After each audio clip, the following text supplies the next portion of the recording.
ஜல்லிக்கட்டு போராட்டத்தின் இறுதியில் நடைபெற்ற வன்முறை சம்பவங்கள் குறித்து ஓய்வு பெற்ற நீதிபதி ராஜேஸ்வரன் விசாரணையை தொடங்கியிருக்கிறார். மெரினா கடற்கரையில் இருக்கும் விவேகானந்தர் இல்ல பகுதிக்கு சென்ற அவர் போராட்டத்தின் போது பாதுகாப்பு பணியில் இருந்த மயிலாப்பூர் துணை ஆணையர் பாலகிருஷ்ணன், இணை ஆணையர்கள் மனோகரன், அன்பு சுதாகர் உள்ளிட்ட காவல்துறை அதிகாரிகளிடம் விசாரணை மேற்கொண்டார்.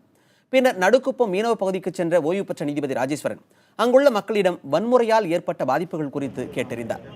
எரிக்கப்பட்ட ஹைஸ் ஹவுஸ் காவல் நிலையத்திலும் அவர் விசாரணை நடத்தினார். மாட்டாங்குப்பம், செசன் சாலை உள்ளிட்ட பகுதிகளிலும் நீதிபதி ஆய்வு மேற்கொண்டார். செய்தியாளர்களிடம் பேசிய ராஜேஸ்வரன் 3 மாதத்திற்குள் விசாரணை அறிக்கை தாக்கல் செய்யப்படும் என்று தெரிவித்தார்.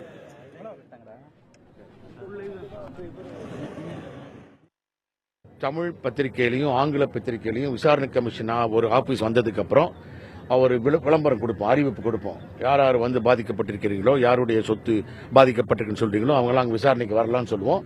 அந்த விசாரணை கமிஷன் ஆபீஸ்க்கு ஒரு குறிப்பிட்ட தேதியில் அங்கே வந்து அவங்க நேர்காணல் பண்ணலாம். அதை நாங்கள் விசாரிப்போம்.